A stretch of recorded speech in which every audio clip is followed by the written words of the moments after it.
Hello students, स्वागत है आप सभी लोगों का ऑप्टिक्स के लेक्चर नंबर 2 में, मतलब रे ऑप्टिक्स के लेक्चर नंबर 2 में। तो बेटा आज का लेक्चर बहुत ही शानदार है। मैं आपको बहुत बढ़िया शानदार चीज़ें यहाँ पे बताने वाला हूँ। जल्दी जल्दी सीखते रहिए, जल्दी जल्दी आते रहिए। सुनिए ध्यान से। जैसे मान लीजिए कि मैं आपको सिंपल सी बात करता हूँ कि भैया हम लोग रे ऑप्टिक्स में बात करते हैं। अब रे ऑप्टिक्स में मैं आपको सबसे पहले एक चीज़ समझाना चाहूँगा कि जैसे मान लीजिए जनरली जो लोग बात करते हैं वो ये बात करते हैं, जैसे मान लीजिए कोई भी सरफेस है, कोई भी सरफेस है, जैसे एक तो ये प्लेन सरफेस है और एक ये कौन सी सरफेस है, ये हमारे पास में रफ सरफेस है। तो ये तो है प्लेन सरफेस, ये है हमारे पास में रफ सरफेस।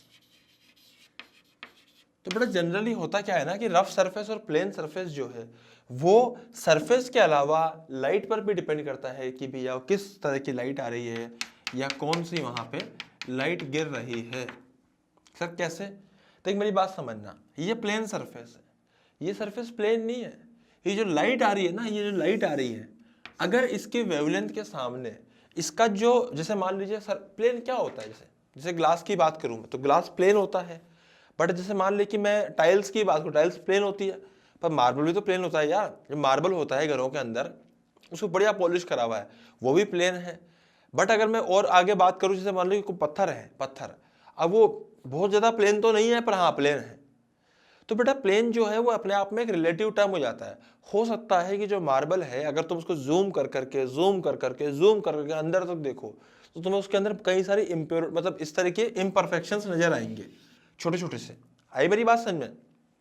तो बात यह है कि जो भी लाइट उस पर गिरती है, जो भी लाइट उस पर गिरती है, अगर उस लाइट का वेवलेंथ जो है, ये जो इम्परफेक्शंस है, इनके सामने अगर वो बहुत मतलब कंपेरेबल है तो प्लेन सरफेस की तरह होगी। पर जैसे मान लीजिए कि जो लाइट का वेवलेंथ है इनके सामने बहुत छोटा है, तो फिर वो उसके लिए कैसी हो जाएगी? रफ सरफेस हो जाएगी। Getting my point?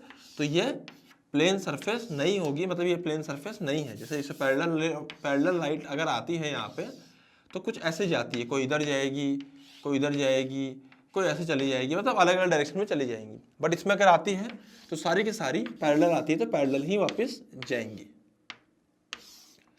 अरे गेटिंग माय पॉइंट? पक्का ना? तो भैया प्लेन सरफेस हो गया, ये रफ सरफेस हो गया।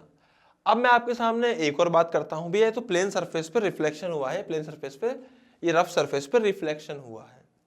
होता क्या है, जैसे मान लीजिए मैं आपको सिंपल से बात करूं कि ये हमारे पास सरफेस है बेटा। अब सरफेस पे, किसी भी सरफेस पे जैसे कोई लाइट इंसिडेंट होती है, जब लाइट इंसिडेंट होती है सरफेस पे, तो एक्चुअली वो तीन चीजें वहां पे एक साथ होती है। एक होता है रिफ्लेक्शन, रिफ्लेक्टेड रे, एक होती है कौन सी जो जाएगी, हो सकती है कि वो एब्जॉर्ब कर जाए, तो मैं लिख दूंगा यहां पे एब्जॉर्ब। एक होती है कौन सी जो आगे पास कर जाएगी, दैट इज रिफ्रैक्टेड रे। बट जनरली हम लोग दो ही बातें करते हैं, या तो रिफ्लेक्टेड या रिफ्रैक्टेड। जो रिफ्लेक्शन और रिफ्रैक्शन है वो दोनों साथ में ही होते हैं, वो दोनों साथ में ही होते हैं। कई बार तुम देखा होगा पानी की सरफेस के ऊपर हमें मच्छी भी दिखाई दे रही होती है जो कि पानी के अंदर होती है, और आधी अधूरी खुद की शक्ल भी दिखाई दे रही होती है जो कि पानी के बाहर है। हम लोग अपनी शक्ल देख पा रहे हैं क्योंकि पानी रिफ्लेक्शन वाली प्रॉपर्टी शो कर रहा है, हम मच्छी को देख पा रहे हैं क्योंकि पानी रिफ्रैक्शन वाली प्रॉपर्टी भी शो कर रहा है। हम लोग जब ग्लास मिरर के सामने जाते हैं तो हमें जनरली क्या दिखाई देता है? अपने पीछे का पूरा बैकग्राउंड और खुद की शक्ल दिखाई देती है, क्योंकि हम लोग मानते हैं कि जो मिरर है उसके अंदर सिल्वर की कोटिंग लगी हुई है, और सिल्वर को जो हम लोग बेस्ट रिफ्लेक्टर कंसीडर करके चलते हैं। Getting my point? तो बेटा होता क्या है, ये दोनों साथ में ही होते हैं। अब अगर किसी सरफेस पे बहुत ज्यादा रिफ्लेक्शन होगा और बहुत कम रिफ्रैक्शन होगा, तो वो रिफ्लेक्टिव सरफेस हो जाएगी। आई मेरी बात समझ में? बट अगर किसी सरफेस पे बहुत ज्यादा रिफ्रैक्शन होगा, बहुत कम रिफ्लेक्शन होगा, तो वो सरफेस रिफ्रैक्टिव सरफेस हो जाएगी। Refractive and reflective, there is difference between reflective and refractive. Getting my point? अगर किसी सरफेस पे दोनों दोनों होते हैं तो वो दोनों प्रॉपर्टीज एक साथ शो करेगी। जैसे हमने कई बार देखा भी है कि हम लोग कभी बेकरी की शॉप पे बाहर खड़े होते हैं तो हमें उसकी कांच की जो कांच होता है उसका, शोरूम वगैरह जो भी होते हैं जनरली, जैसे मान लीजिए गोल्ड का शोरूम है, कोई बढ़िया दिल्ली वगैरह में, जैसे मान लीजिए रोल्स रॉयस का शोरूम है, किसी भी चीज़ का शोरूम है, बड़ा सारा अच्छी गाड़ी का शोरूम है, घड़ी का शोरूम है, मॉल वगैरह में हम देखते हैं तो हमें अंदर के सामान भी दिखाई दे रहे होते हैं और पार्टली हमें अपनी शक्ल भी दिखाई दे रही होती है। तो वहां पे रिफ्लेक्शन और रिफ्रैक्शन दोनों साइमल्टेनियसली हो रहे होते हैं। अब किसका मतलब कौन कितनी मात्रा में ज्यादा होगा उसी के अकॉर्डिंग हमें वो चीज दिखाई देगी। रिफ्लेक्शन ज्यादा होगा तो अंदर की चीजें दिखाई देगी, रिफ्लेक्शन ज्यादा होगा तो खुद की शक्ल ज्यादा दिखाई देगी। अबे आ रही है बात समझ में? अरे आ रही है ना भैया? दोनों साइमल्टेनियसली होते हैं। इसको मैं बोल सकता हूँ इंसिडेंट रे, बोल के सकता हूँ ये होती है इंसिडेंट रे। इंसिडेंट रे, वाह क्या बात है। तो भैया तीन चीजें हो गई है। इसको आप चाहे तो नोट डाउन कर सकते हो, उसे नोट डाउन कर लीजिए। और जो भी कहानी आपको समझ में आई, रफ सरफेस, प्लेन सरफेस, उसके अलावा रिफ्लेक्शन रिफ्रैक्शन साथ में ही होते हैं। एग्जाम्पल तो चाहे तो अपनी भाषा में लिख ले फटाफट से, फिर अपन आगे बढ़ेंगे।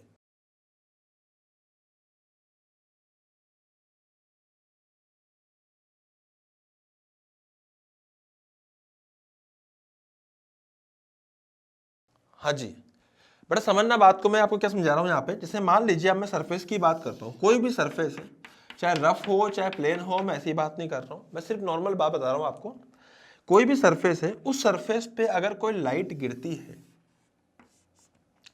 अब मैं केस ऑफ रिफ्लेक्शन की बात कर रहा हूं बेटा। लाइट जब गिरती है तो वहां से दोबारा रिफ्लेक्ट हो जाती है। अगर मैं सिर्फ रिफ्लेक्शन की बात करूं तो यहां पे इस सरफेस के परपेंडिकुलर एक लाइन हम खींच सकते हैं जिसको हम लोग बोल सकते हैं नॉर्मल। Getting my point? ये जो लाइट है इसको बोलते हैं इंसिडेंट रे, यह है reflected ray. Getting my point? इसको बोल सकते हैं बेटा हम लोग क्या? नॉर्मल। ये तो कैपिटल एन या स्मॉल एन। एक बात का ध्यान रखिएगा कि भैया जो कैपिटल एन है उसके और आई के बीच में कुछ एंगल होगा जिसको हम लोग बोल सकते हैं एंगल आई। सिमिलरली एन और आर के बीच में भी एक एंगल होगा जिसको हम बोल सकते हैं एंगल आर। हाँ भाई सही है ना? एन और आर के बीच में भी एंगल होगा जिसको बोल सकते हैं एंगल आर।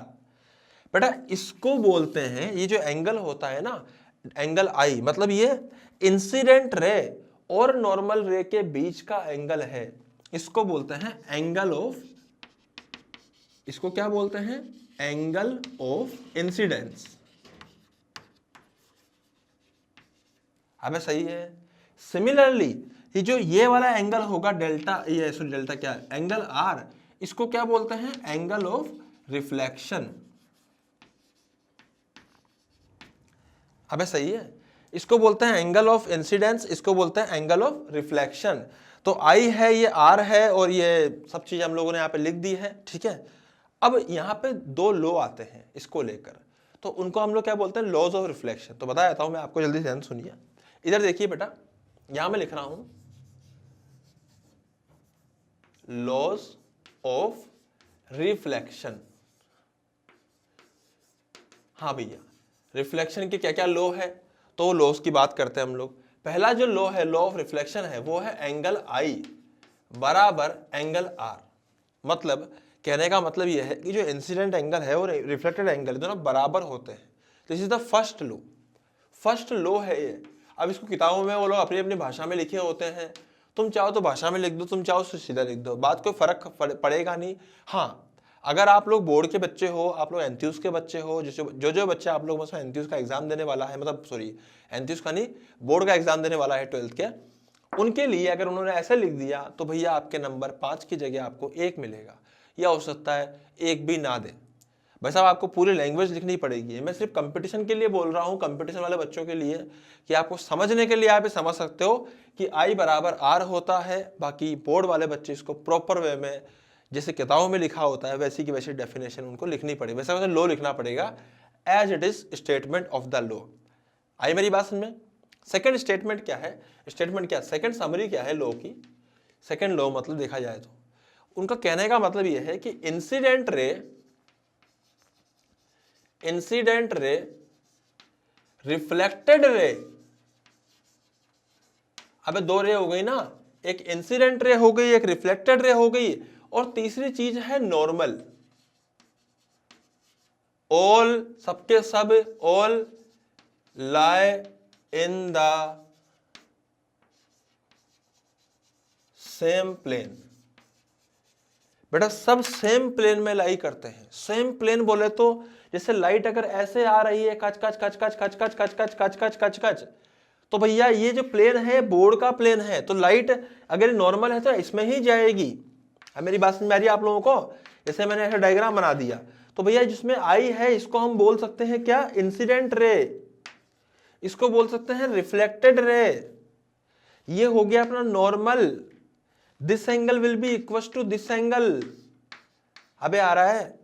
और तीनों सेम प्लेन में रहेंगे। ऐसा नहीं होगा कि भैया ये नॉर्मल है, पता पड़े यहां से टकराने के बाद ये बाहर निकल के आ गई, ना भैया, रहेगा इसी प्लेन में। अरे बात समझ में आ रही है ना? तो भैया इसी प्लेन में आएगा, टकराएगा, वापस जाएगा, दूसरे प्लेन में नहीं आ सकता। अगर बोर्ड के प्लेन में तो निकल के बाहर नहीं आएगी लाइट, जाएगी तो इधर ही जाएगी। अबे सही है ना पीछे जाएगी अंदर, जाएगी तो इसी प्लेन में ही चलेगी जिस प्लेन में बोर्ड है अपना।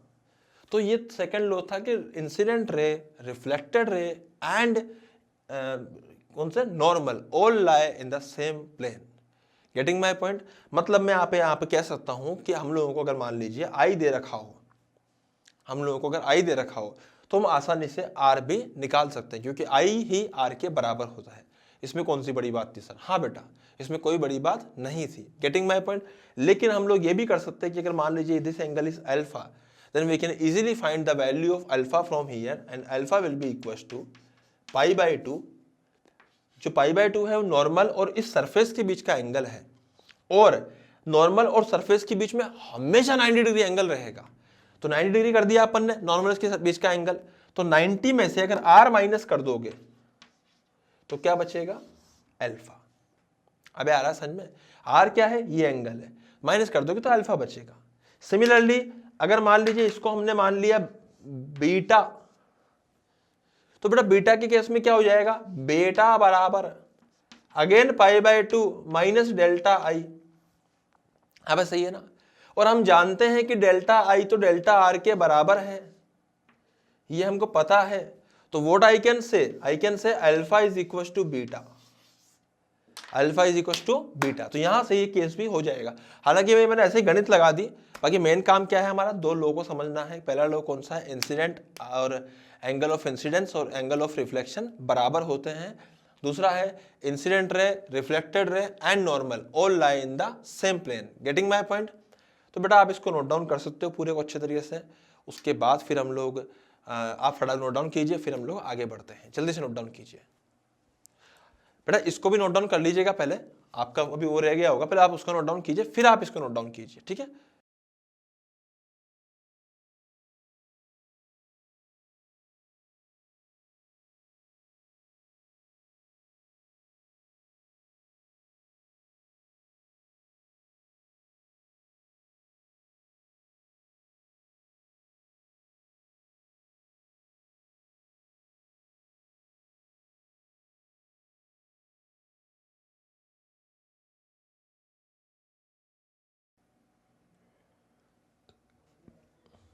हाँ भाई, तो अब अपन क्या करने वाले हैं, मैं आपको एक क्वेश्चन कराता हूं। तो बेटा पहला बढ़िया क्वेश्चन कराता हूं मैं, प्रॉब्लम बेस्ड ऑन रिफ्लेक्शन, है ना? तो बढ़िया क्वेश्चन कराऊंगा मैं आपको। मान लीजिए एक हमारे पास में एक स्फेरिकल सरफेस थी। क्या थी? Spherical surface. ये एक्स एक्सिस था, ये वाई एक्सिस था। बेटा समझना, सवाल बहुत शानदार है। ये एक एक्स एक्सिस था, ये वाई एक्सिस था, ये सरफेस थी जो कि अपने आप में स्फेरिकल सरफेस थी। मैं लिख देता हूं यहां पे स्फेरिकल, इधर से लिख देता हूं मैं, यहां पे आपको दिख जाएगा spherical reflecting surface, spherical reflecting surface. तो एक स्फेरिकल रिफ्लेक्टिंग सरफेस थी, उस पर ऐसे लाइट गिरी। आई मेरी बात समझ में? और मजे की बात क्या है कि जो इंसिडेंट रे थी, ये जो इंसिडेंट रे थी, ये जस्ट आफ्टर रिफ्लेक्शन ये बन चुकी है परपेंडिकुलर। ऐसे मत बोला रिफ्लेक्टेड रे बन गई है, परपेंडिकुलर हो चुकी है। तो ये रिफ्लेक्टेड रे जो है अब वो कैसी हो चुकी है, perpendicular to the surface. Getting my point? ऐसे आई और परपेंडिकुलरली चली गई। अब मैं क्या बोल सकता हूं कि भैया इसको हमसे ऐसा बोला गया है कि ये जहां पर टकराई है वो पॉइंट है x, y, मतलब उसके कोऑर्डिनेट क्या है x, y। उस पॉइंट को जैसे P बोल दोगे आप तो P के कोऑर्डिनेट क्या है x, y। आपसे सवाल में क्या पूछा गया है, फाइंड x, y। आपसे x, y ही पूछा गया है और ये जो स्फीयर है इसका रेडियस दे रखा है हम लोगों को r। अरे मेरी बात समझ में आ रही है? इसका रेडियस r दे रखा है। तो पूछा गया है कि फाइंड x, y। आई मेरी बात समझ में? तो बड़ा सवाल है, इंसिडेंट रे आई रिफ्लेक्टेड कर गई, अब x, y पूछा। सर पहली बार में आपने चौक के मारने वाला सवाल दे दिया। बड़ा समझना मेरी बात को ध्यान से।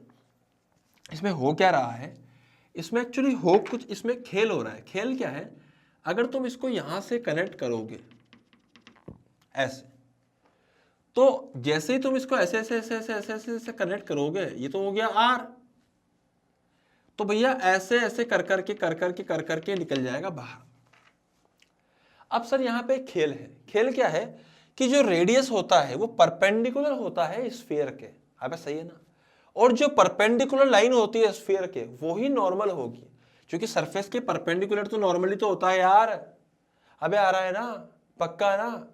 तो भैया अगर इंसिडेंट एंगल अगर आई है तो रिफ्लेक्टेड भी आई होगा, ये हमें समझ में आता है। अब अगर दोनों आई है तो व्हाट आई कैन से कि i plus i that is 2i, 2i is equal to 90 degree. अब सही है। सिमिलरली तो यहां से हो जाएगा i बराबर 45 डिग्री। हो क्या बात है, अबे आया ना? i हो जाएगा 45 डिग्री। अब भैया i 45 डिग्री हो चुका है, तो सोच के देख ये लाइन और ये लाइन आपस में पैरेलल है और ये ऐसे कट करती हुई जा रही है इसको। तो भैया बचपन में पढ़ी थी ये प्रॉपर्टीज, तो ये एंगल भी आई के बराबर होगा। हमें सही है ना? तो बेटा अगर ये भी आई तो ये भी आई, दोनों आई और दोनों की वैल्यू 45 आई कि नहीं आई? तो भैया इसकी वैल्यू कितनी हो जाएगी, अगेन 45 डिग्री। अबे सही है, पक्का ना? अब तो सोच के देख कि भैया जी यहां पे हो क्या रहा है, ये है r। सोच के देख तू, तो ऐसे सोच कि ये r है और ये एंगल है 45 डिग्री। बेटा हाइट कितनी हो जाएगी इस केस में, हाइट हो जाएगी r साइन 45। नीचे बेस कितना हो जाएगा, r cos 45। Getting my point? अबे सही है ना? तो बेटा r साइन 45 हो जाएगा r बाय रूट 2, r कोस 45 हो जाएगा r बाय रूट 2। सही बात है। मतलब ये जो दूरी है और ये जो दूरी है ये है r बाय रूट 2 और ये भी है r बाय रूट 2। तो x कितना हो गया, x हो जाएगा, अब x यहां पे तो 0,0 है तो इसकी तरफ आ रहा है, तो कोऑर्डिनेट में मैं क्या लिख दूंगा, x will be equal to minus r by root 2। अब नेगेटिव की तरफ है ना, और y कितना है, y है r बाय रूट 2। अबे आ रहा है समझ में? तो x कहां पे आया, x पीछे की तरफ आया, r बाय रूट 2। हाइट में कितना है, r बाय रूट 2, x लेके पीछे की तरफ इसलिए माइनस r बाय रूट 2 लिखना पड़ा, और y क्या आएगा, r बाय रूट 2। अबे आया ना? तो बेटा धमाकेदार सवाल था, पहले ही मतलब पहले ही रेंज में अपन लोगों ने शानदार सवाल दे दिया है। लेकिन हाँ सवाल इंपॉर्टेंट है, एग्जाम पॉइंट ऑफ व्यू से इंपॉर्टेंट है, इसलिए मैं बताया आपको यहाँ पे। इसको आप नोट डाउन कीजिए, उसके बाद फिर हम लोग आगे बढ़ते हैं। जल्दी से नोट डाउन कीजिए।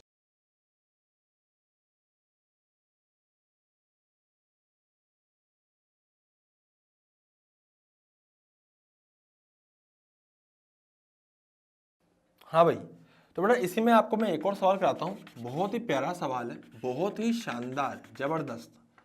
देखिए सरफेस जो है अब की बार इस तरह की आ गई है ना, इसको हम पैराबोलिक सरफेस बोल सकते हैं। ठीक है भाई, सरफेस की जो इक्वेशन है वो है एक्स वाई एक्स स्क्वायर बराबर वाई। Getting my point? X square बराबर क्या हो चुकी है, वाई हो चुकी है। तो नहीं, एक्स बराबर वाई स्क्वायर कर लीजिए, सॉरी, एक्स बराबर वाई स्क्वायर, वरना उल्टी हो जाती है। तो एक्स बराबर हम लोगों ने वाई स्क्वायर यहाँ पे सरफेस ले ली है। बेटा हो क्या रहा है समझना, यहाँ से लाइन आई है पैरेलल टू एक्स एक्सिस और टच होने के बाद जा रही है ऊपर की तरफ परपेंडिकुलर ऐसे। तो इसको हम लोग क्या करेंगे, ऐसे पैरेलल आएगी, परपेंडिकुलर ऊपर चली जाएगी। आई मेरी बात समझ में? तो ये आपकी बार क्या है, ये भी अपनी पिछली बार की तरह ही है। क्या है, इंसिडेंट रे है। सिमिलरली इसको हम लोग बोल सकते हैं reflected ray. Getting my point? ये इंसिडेंट रे हो गई, ये रिफ्लेक्टेड रे हो गई। बेटा यहां से अगेन वही बातें हो जाएंगी, सेम सवाल है। ये पूछा जा रहा है आपसे कि बताइए कि यहाँ पर x कोमा वाई जहाँ पे टच हुई है वो पॉइंट है x कोमा वाई। तो सेम सवाल है पुराने की तरह ही, पूछा है find x comma y. Getting my point? Equation आपको दे रखी है x बराबर वाई स्क्वायर, पूछा गया है फाइंड x कोमा वाई। जल्दी से आप लोग सोल्व कीजिए।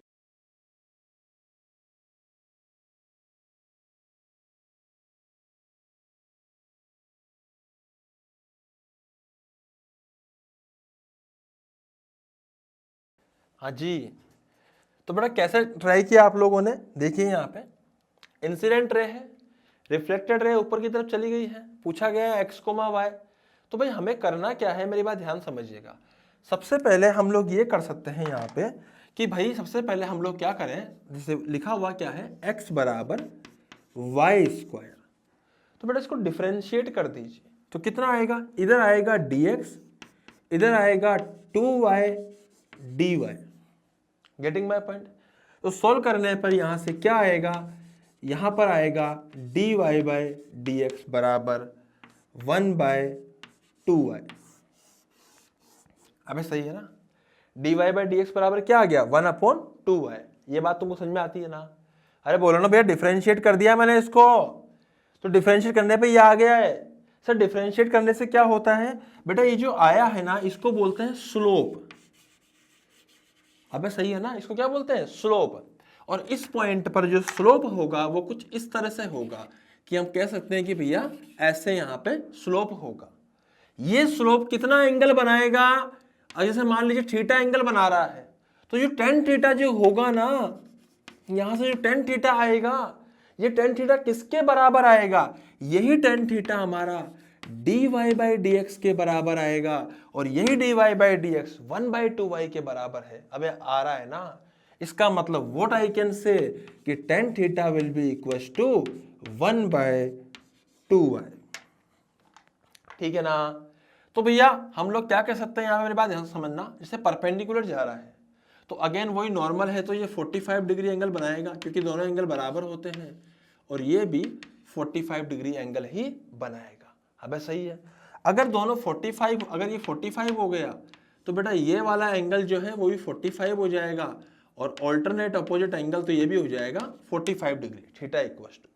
तो बेसिकली यहाँ पे जो tan थीटा की वैल्यू है वो tan 45 बन जाएगी, और tan 45 हो जाएगा 1/2y, and what is 45, it is 1 equals to 1/2y, and what I can write, मैं यहाँ पे लिख सकता हूँ कि y will be equals to 1/2। सही है, इस y को मैं इधर ले जाऊंगा तो ये 1/2 के बराबर आ जाएगा। अब मैं यहाँ से अगर x निकालूंगा तो 1/2 का होल स्क्वायर हो जाएगा, जिसकी वैल्यू आएगी 1/4। Getting my point? अगर बेटा x क्या है, y स्क्वायर के बराबर है, जब मैं y की वैल्यू पुट करूंगा तो मुझे x मिल जाएगा, दैट इज 1/4। तो जो पॉइंट्स आए हैं वो आए हैं 1/2, सॉरी x की value 1/4, 1/2। This is the coordinate of the point P। ये पॉइंट P के कोऑर्डिनेट्स है जिसकी वैल्यू है 1/4, 1/2। ठीक है, तो बेटा ये हम लोगों ने यहाँ पे लिखा है, ये हम लोगों ने यहाँ पे समझा है क्वेश्चन। बड़ा शानदार सवाल था, मतलब लल्लू सवाल नहीं था, बड़ा जबरदस्त सवाल था। तो इस जबरदस्त सवाल को आप नोट डाउन कीजिए, इसमें जरा सा भी डाउट रहता है आप बिंदास आके पूछिए। सवाल अच्छा है, डाउट आना चाहिए, मैं आपको पहले से ही कह रहा हूँ। जरा सा भी डाउट रहता है आप बिंदास आके पूछिए और इसको पहले नोट डाउन कर लीजिए, उसके बाद फिर हम लोग आगे बढ़ेंगे। जल्दी से नोट डाउन कीजिए।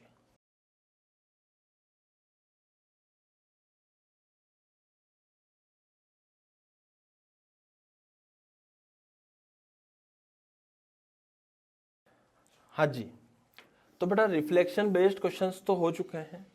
अब हम पढ़ेंगे रिफ्लेक्शन, जनरल रिफ्लेक्शन, तो अब हम पढ़ेंगे प्लेन रिफ्लेक्शन, या हम कह सकते हैं reflection on plane surface. Reflection on plane surface, तो बेटा इसमें मैं आपको बड़ा इंटरेस्टिंग सा एक डायग्राम बना के दिखाता हूँ पहले तो। जैसे मान लीजिए कि ये एक प्लेन सरफेस है, यह प्लेन मिरर है, सिंपल सी बात करें तो प्लेन मिरर है। तो प्लेन मिरर के सामने जैसे मान लीजिए कि यहाँ पे एक ऑब्जेक्ट रखा हुआ है, ऑब्जेक्ट जो कि कहाँ रखा है, प्लेन मिरर के सामने रखा हुआ है। तो बेटा इस ऑब्जेक्ट से दो रे निकलेंगी। क्या रियलिटी में दो ही रे निकलती है सर? नहीं, रियलिटी में इनफाइनाइट रेज निकलती है। अबे बहुत सारे निकलती है यार, सब तरफ निकलती है ना, इधर भी निकलेंगी इधर भी निकलेंगी, लेकिन जो इधर निकलेंगी वो काम की नहीं होंगी। क्यों? क्योंकि इससे रे नहीं, इससे इमेज नहीं बनेगी। इमेज किससे फॉर्म होगी? जो राइट साइड में निकल रही है रेज। Getting my point? तो बेटा यहां से ये लोग रिफ्लेक्ट करेंगी रेज और ऐसी जाएंगी, ओहो, और हमें लगेगा कि ये कहीं पीछे से आ रही थी, जो जहां से ये आ रही थी वहां पे हम लोग बनाएंगे इमेज। Getting my point? तो यहाँ पे एक इमेज बनेगी, यहाँ पे ऑब्जेक्ट होगा, और ये जो इमेज है एक्चुअली क्या होगा, अगर मान लीजिए यहाँ पे आंख लगा रखी है किसी आदमी की, ये आंख है किसी आदमी की, लो इतनी खतरनाक सी आंख बना दी हम लोगों ने। तो इस आंख में जो लाइट गिरी है, इस आंख में जो लाइट गिरी है, वो लाइट इस आंख को ऐसा फील होता है कि भैया ये जो इमेज थी, तो लाइट थी यहाँ से आ रही थी, मतलब इसके अकॉर्डिंग यहीं पर रखा हुआ ऑब्जेक्ट था। वो अलग बात है कि इमेज थी, मतलब तो वो इसको यहीं पर दिखाई दे रही होगी प्लेन मिरर के अंदर। Getting my point? अबे आ रहा है ना? मैं इसमें आपको एक और चीज सिखाता हूँ प्लेन मिरर में। जैसे मान लीजिए कि बच्चे लोग बोलते हैं सर इससे, ये मिरर है यहाँ पे कुछ भी नहीं है, यहाँ पे भी कुछ भी नहीं है, यहाँ पे हमारे पास में एक ऑब्जेक्ट है। Getting my point? यहाँ पे क्या है, एक ऑब्जेक्ट है। तो ऑब्जेक्ट से रे निकलेंगे ऐसे, जो ऐसे, ओ, और ऐसे चली जाएंगी। सही बात है। फिर इस ऑब्जेक्ट से रे निकलेंगे ऐसे, जो ऐसे चली जाएगी। देखने वाले को ऐसा लगेगा कि भैया जो लाइट थी वो यहां से कहीं से आ रही थी, यहां पे बना देंगे हम लोग इमेज। Getting my point? यहां क्या बना देंगे हम लोग, इमेज। अबे सही है ना? तो भले ही ऑब्जेक्ट मिरर के फ्रंट में नहीं रखा हो, कहीं और रखा हो, लेकिन इमेज तो बनती है। मतलब जस्ट फ्रंट में नहीं रखा हो, ऐसा नहीं कि भाई पीछे रख दोगे तो इमेज बन जाएगी ना, रखना तो फ्रंट में ही है, लेकिन जस्ट फ्रंट में ना हो। भले वो ऊपर था मिरर, ऑब्जेक्ट काफी नीचे था, पर था फ्रंट साइड पे ही था, लेकिन जस्ट फ्रंट में नहीं था। अरे मेरी बात समझ में आ रही है ना भैया? तो भले ही जस्ट फ्रंट में ना हो, लेकिन इमेज तो बनी। वो इस ऑब्जेक्ट को नहीं दिखाई देगी, वो अलग बात है, लेकिन बनी तो सही भैया। अबे आ रहा है समझ में? वो इस ऑब्जेक्ट को नहीं दिखेगी, वो अलग बात है, लेकिन बनी तो सही ना। तो इमेज तो बनेगी इस केस के अंदर। इसको दिखेगी कि नहीं दिखेगी वो डिफरेंट केस है। Getting my point? तो बेटा ये यहाँ पे इसका प्लेन रिफ्लेक्शन का सेकंड केस हो गया है। आप पहले फटाफट से इसको नोट डाउन कीजिए, फिर इसके ऊपर मैं आपको और भी बढ़िया बढ़िया चीजें बताता हूँ। जल्दी से नोट डाउन कीजिए इसको फटाफट से।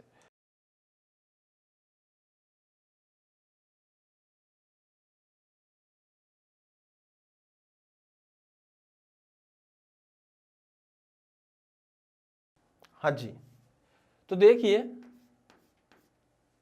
ध्यान से देखिए बेटा, यहां पे हम लोगों ने क्या करा, मैंने आपके सामने केस लिया। अब मैं आपके सामने क्या करता हूं, एक सिंपल सा केस और लेता हूं। जैसे मान लीजिए कि अपने पास में एक्स एक्सिस और ये वाई एक्सिस है, ठीक है। अब ये एक्स एक्सिस और ये वाई एक्सिस जो है वो यहां पर, इस जगह पर, यहां पर हम लोगों ने एक प्लेन मिरर को रख दिया है, प्लेन मिरर, ठीक है। ये जो एंगल बना रहा है, इस एंगल की वैल्यू है 30 डिग्री। किससे बना रहा है ये एंगल? हॉरिजॉन्टल एक्सिस से, मतलब एक्स एक्सिस से। एक्स एक्सिस से ये प्लेन मिरर जो है वो जो कि 30 डिग्री एंगल बना रहा है। बेटा यहां से ऑब्जेक्ट रखा हुआ है इस पॉइंट पर, और इस ऑब्जेक्ट का जो दूरी है ओरिजिन से वो दे रखी है हम लोगों को, क्या दे रखी है साहब? ए दे रखी है। क्या दे रखी है? ए। तो पूछा गया है, सवाल बहुत ही प्यारा है, पूछा गया है फाइंड कोऑर्डिनेट ऑफ इमेज। बेटा पॉइंट ऑब्जेक्ट है, पॉइंट इमेज का कोऑर्डिनेट बताना है, लेकिन मैं आपको इससे पहले एक इंपॉर्टेंट पॉइंट यहां बताना चाहता हूं। वो इंपॉर्टेंट पॉइंट आपको इधर दिखेगा, आप इधर आइए एक बार बेटा, है ना, यहां ध्यान दीजिए। जैसे ये ऑब्जेक्ट है, तो जैसे मान लीजिए कि ये डिस्टेंस जो है ऑब्जेक्ट की, अगर मान लीजिए वो ए दे रखी है, तो जो मिरर के अंदर जो इमेज डिस्टेंस होगी वो भी ए होगी।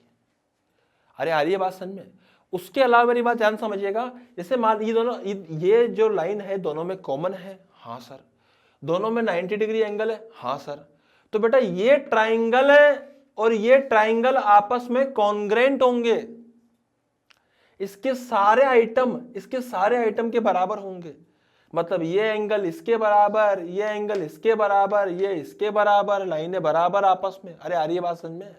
दोनों आपस में कॉन्ग्रेंट भी होते हैं। Getting my point? लेकिन इंपॉर्टेंट बात क्या है कि ऑब्जेक्ट के मिरर से डिस्टेंस एंड इमेज के मिरर से डिस्टेंस इज सेम। ऑब्जेक्ट की जो मिरर से डिस्टेंस, प्लेन मिरर की बात कर रहा हूं मैं यहाँ पे, प्लेन मिरर की object distance and image distance are same in case of plane mirror. तो बेटा इस पॉइंट को आप नोट डाउन कर लीजिए, और साथ में ये भी लिख लीजिएगा ये जो दो ट्राइंगल बन रहे हैं ये दोनों आपस में कॉन्ग्रेंट होंगे। उसके बाद आप इस क्वेश्चन को ट्राई कीजिए।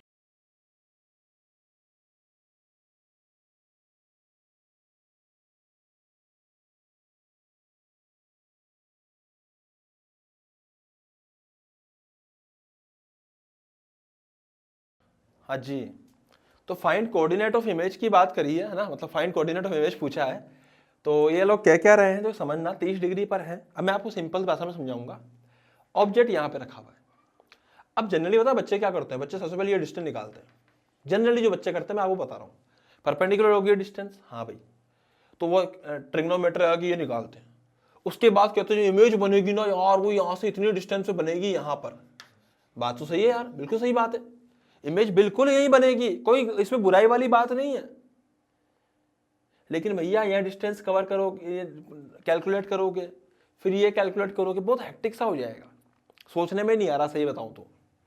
उससे बढ़िया है एक काम करो बेटा, इमेज नॉर्मल जहां टच कर रहा है और ये लाइन जो है, ये दोनों, ये ट्राइंगल, ये और ये दोनों ट्राइंगल जो है आपस में एक दूसरे के कॉन्ग्रेंट ट्राइंगल है।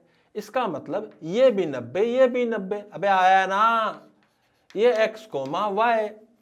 हम ये बात अच्छे से जानते हैं कि अगर ये a है तो ये भी a है। अबे सही है ना? अरे भैया अगर ये a है, ये 30 है तो ये भी 30 हो जाएगा। अरे वाह, ओ भाई साहब अगर ये a है, पूरा एंगल 60 है, तो सामने वाला कितना हो जाएगा? सामने वाला हो जाएगा y हो जाएगा a sin 60, और x कितना हो जाएगा? x हो जाएगा a cos 60। आई मेरी बात समझ में? y हो जाएगा a sin 60, नीचे x हो जाएगा a cos 60। तो खत्म बात, एक sin 60 हो गया, a cos 60 हो गया। आ गया अपने पास में x भी, आ गया अपने पास में y भी। अरे आ रहा है समझ में कैसे किया मैंने? भाई साहब ये a तो ये भी a, ये 30 तो ये भी 30, ये 30 तो पूरा 60, ये पूरा 60 तो ये a cos 60, a sin 60। खत्म बात, आंसर आ गया a sin 60 और a cos 60, x और y दोनों आ चुके हैं। अबे आ रहा है ना, पक्का ना? तो बड़ा ही सिंपल सा सवाल था जो कि आपको सोल्व करना है। जल्दी से नोट डाउन कीजिए, जब तक मैं आपको एक और सवाल ऐसा ही लिख के देता हूं। जल्दी से आप इसको नोट डाउन कीजिए।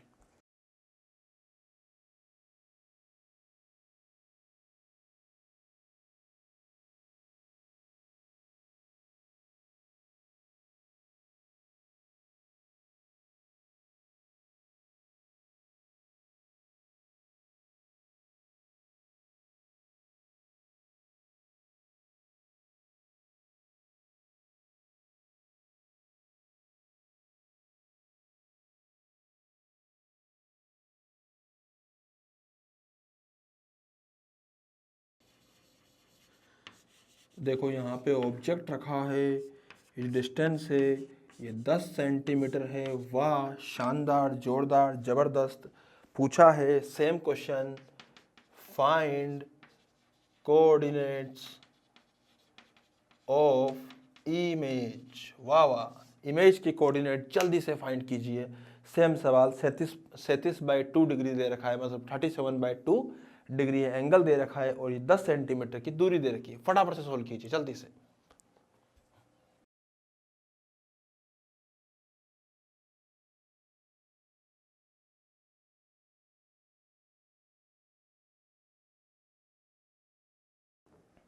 हाँ जी, तो बेटा यहाँ पे क्या हो रहा है बताता हूँ मैं आपको। 10 सेंटीमीटर है, इमेज कहाँ बनेगी? इमेज यहाँ कहीं बनेगी।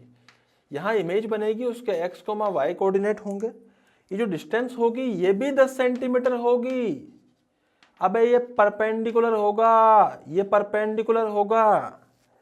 ये डिस्टेंस 10 है तो ये भी 10 होगा। भाई साहब 37/2 है ना, तो ये भी सेम होगा। आई बात समझ में? मजे की बात क्या है कि दोनों मिला के 37 हो जाएगा। अब भाई 37/2 प्लस 37/2 कितना? 37 हो गया। तो ये जो कोऑर्डिनेट्स हो जाएंगे, x कोऑर्डिनेट आएगा 10 cos 37। तो लिख दे इसको 10 cos 37। And what is cos 37? This is 4/5। काट डालो तो क्या बचेगा? 8 सेंटीमीटर। पूछा गया है व्हाट इज y, तो y इज 10 सामने वाला sin 37। अबे 37 प्लस 37, सॉरी 37/2 प्लस 37/2 मिला के 37 हो गया। तो लिख दे 10 sin 37। सोल्व करने पे आएगा 3/5, ये हो जाएगा 6 सेंटीमीटर। Getting my point? अबे आ रहा है ना? तो हम लोग इसको इस प्रकार से नोट डाउन यहाँ पे कर सकते हैं। Getting my point? इसको बेटा फटाफट से लिखिए, मैं आपको इसके बाद एक और सवाल दूंगा, बढ़िया सा, जल्दी से नोट डाउन कीजिए।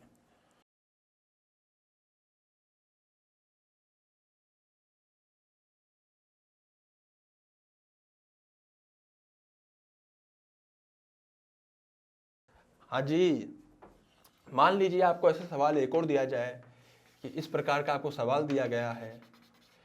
बोला गया है कि जो मिरर है ये 45 डिग्री एंगल बना रहा है और जो ऑब्जेक्ट है उस ऑब्जेक्ट के जो कोऑर्डिनेट्स है वो दे रखे हैं हमें 2,0।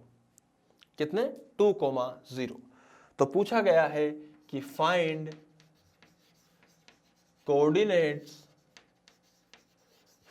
Coordinates of image. आपको इमेज के कोऑर्डिनेट फाइंड आउट करने हैं। यहां पे जल्दी से ट्राई कीजिए, फास्ट।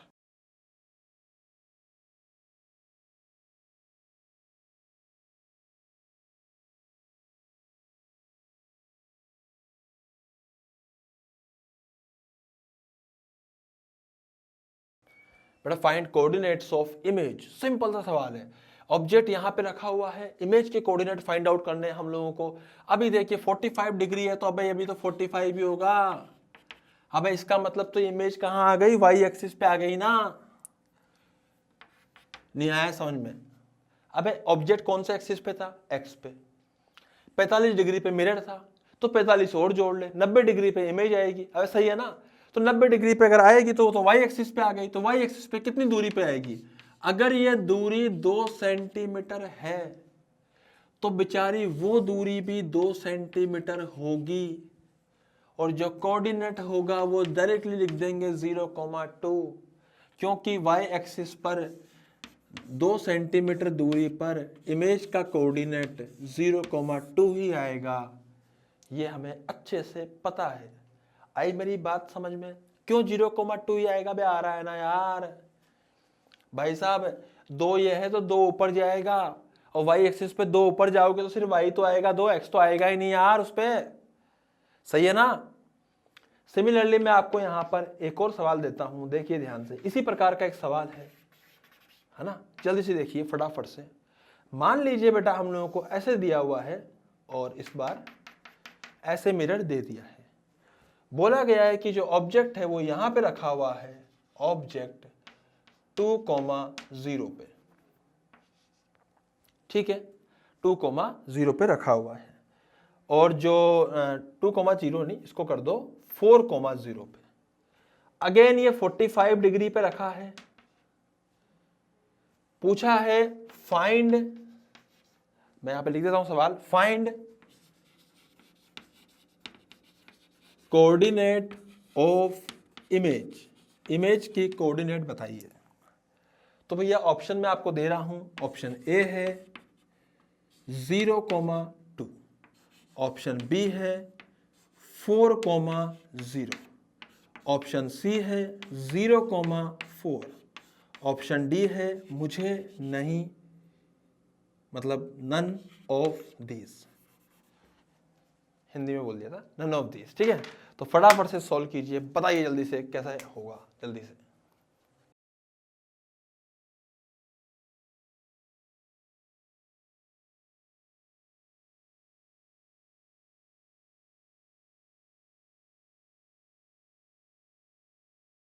अबे नन ऑफ दीज होगा, क्या सोच रहे हो इसमें? अबे होशियार हो, उल्लू बना दिया। अबे इसकी इमेज नहीं बनेगी यार, मिरर तो उस तरफ है, ऑब्जेक्ट इधर रखा हुआ है, इमेज कैसे बन जाएगी? कभी तुम मिरर के पीछे खड़े होते हो तो इमेज बनती दिखती है तुम लोगों को तुम्हारी? तो मिरर तो इस तरफ रखा हुआ है ना भैया, मिरर का तो मुंह इधर है। सोच, मिरर ऐसे रखा हुआ है, मैं मिरर में देख रहा हूं तो मेरे को इमेज दिखाई देगी, सोच। पर सोच, मिरर उल्टा कर दिया मैंने, अब की बार मिरर का मुंह इस तरफ है, अब मैं मिरर में देख रहा हूं, कैसे देखूंगा मिरर में? तो मिरर के पीछे देखना पड़ेगा मुझे, पीछे क्या इमेज बनती है क्या? अबे नहीं बनती ना इमेज, तो जादुई मिरर तोड़ना है भैया, कहीं से भी इमेज बन जाएगी। तो यहाँ पे कोई इमेज नहीं बनेगी, none of this is the answer. क्या फालतू पोकर दिमाग लगा लिया इतना? आई मेरी बात समझ में? तो बेटा ये 4-5 सवाल मैंने इसके ऊपर कराए हैं, इस टाइप की कैटेगरी के ऊपर। तो फटाफट से आप इसके नोट डाउन कर लीजिए, इसके ऊपर बहुत प्रैक्टिस सवाल आते हैं, आप इसके नोट डाउन कीजिए, उसके बाद फिर हम लोग आगे बढ़ेंगे। जल्दी से नोट डाउन कर लीजिए।